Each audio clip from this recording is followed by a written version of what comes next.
Senadora Mercado, muchísimas gracias por recibir a Capital 21. ¿Cómo está? Gracias. No, muy bien. Aquí trabajando en el Senado. Gracias por venir. Un gusto, senadora. Pues presentó usted un punto de acuerdo hace unos días en el Pleno del Senado en el que se hace un exhorto a los fiscales. Sí, un exhorto oficial se le hace a las fiscalías estatales y también a los jueces federales para que no penalicen a aquellas personas que evidentemente cometen un ilícito por necesidad. Así es. Senadora, pues ¿cuántas de estas personas están recluidas en la cárcel por robarse un pan porque no tenían que comer o sus hijos no tenían que llevarse a la boca? Miles de personas. Simplemente en la Ciudad de México, que fue el dato que yo di en el 2013, además el sistema, ¿no? del sistema penitenciario es el que arroja los datos. Había más o menos alrededor de 6,000 en la Ciudad de México. Ya para el 2016 había como 5,000, ¿no? Porque ya a partir del 2015 tenemos el nuevo sistema penal acusatorio, ¿no? Entonces, obviamente, digamos, empezaron a salir personas y ya no entraron el mismo número de personas porque sí, por supuesto, algunos jueces, digamos, empezaron a reconocer que no podían vincular a proceso a una persona por este tipo de delitos, vincular a proceso en reclusión, sí, ¿no? Pero sí están vinculados, o sea, están viviendo su juicio, aunque lo estén viviendo en libertad. Entonces, lo que nosotros estamos, el punto de acuerdo es, se acabó, o sea, haz un acuerdo reparatorio, sienta las partes. Hasta ahora, la Asociación de Tiendas de Autoservicio y Departamentales, donde está Walmart, donde está Liverpool, donde está Oxxo, donde están muchas de ellas, realmente tenían, digamos, o tienen un acuerdo en general, ¿no? Para que no se dé, que ellos no den el perdón. Dicen, nosotros no vamos a dar el perdón, porque a veces mucha gente dice, bueno, ok, pues déjeme pagarle pues el plato de pollo que me iba a llevar, o el poquito de carne o jamón o pan que me estaba llevando. Reparar el daño. Se lo pago, incluso hasta le puedo pagar un poco más.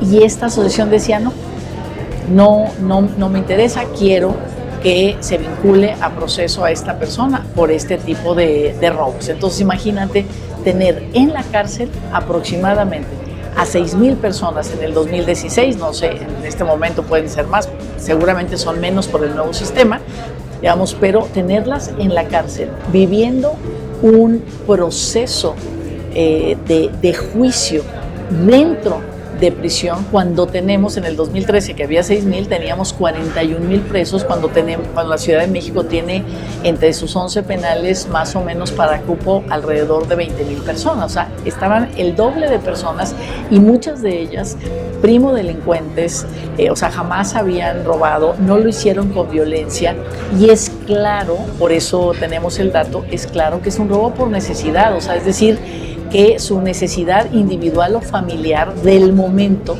los obligó a hacer un robo de esta naturaleza, ¿no? Entonces, afortunadamente, con el nuevo sistema penal acusatorio, donde sí se puede hacer, o sea, está, digamos, es uno de sus pilares fundamentales, sobre todo lograr estos acuerdos reparatorios, pues ya lo que piensen o no las tiendas de autoservicio, o sea, ya no es su voluntad si otorgan el perdón o no, sino que realmente pues el juez, ¿no? Los jueces y los fiscales también lo que hagan es, aquí es acuerdo reparatorio, pónganse de acuerdo y a lo mejor a la tienda departamental ni le interesa que le paguen el jamón que se estaban llevando o la barra de pan, ¿no?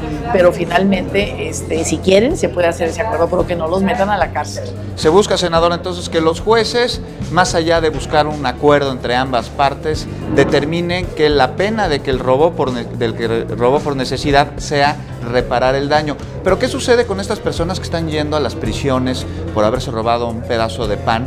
Y como usted dice, eran primodelincuentes, no habían delinquido jamás. Pues y además sin robo y sin violencia. Ahí en la cárcel se pueden convertir en alumnos de una escuela del crimen y ya no robar un pedazo de pan por necesidad, sino entrar en una dinámica que los lleve a extorsionar, que los lleve a secuestrar o que los lleve a cometer otro tipo de delitos. Entonces, materia de derechos humanos, pero también de impartición de justicia. Absolutamente. Sí. Hace poco el secretario de Seguridad Pública, el federal, Alfonso Durazo, declaraba que gran parte de los delitos en nuestro país se hacen desde los centros penitenciarios. Una de las cuestiones que tienes que resolver es la sobrepoblación, ¿no? Es uno de los temas que tienes que resolver. ¿Por qué? Porque si tienes esa sobrepoblación, el hacer gobierno por parte del Estado es muy complicado. Si tú tienes en tus cárceles, ¿no? Y sobre todo las estatales, estamos hablando aquí de delitos pues del fuero, digamos, del fuero común, ¿no? Entonces tiene que ver con las prisiones estatales, sobre todo las estatales, con las condiciones y la casi nula inversión que tenemos en el sistema penitenciario. Tener esta sobrepoblación te hace poco gobernable, digamos, por parte del Estado, de los gobiernos, las prisiones. Y por supuesto que a todas estas personas, muchas de ellas, la gran mayoría de ellas son jóvenes, ¿no? Hombres jóvenes, los que hacen este tipo de robos, pues se arriesgan a que los extorsionen adentro, a que los obliguen a cometer delitos desde adentro, ¿no? ¿Por qué? Porque es gente en realidad buena, ¿sí? Es gente buena, es gente que no viene formada en el crimen, ¿no? Sino que, bueno, pues en ese momento robó.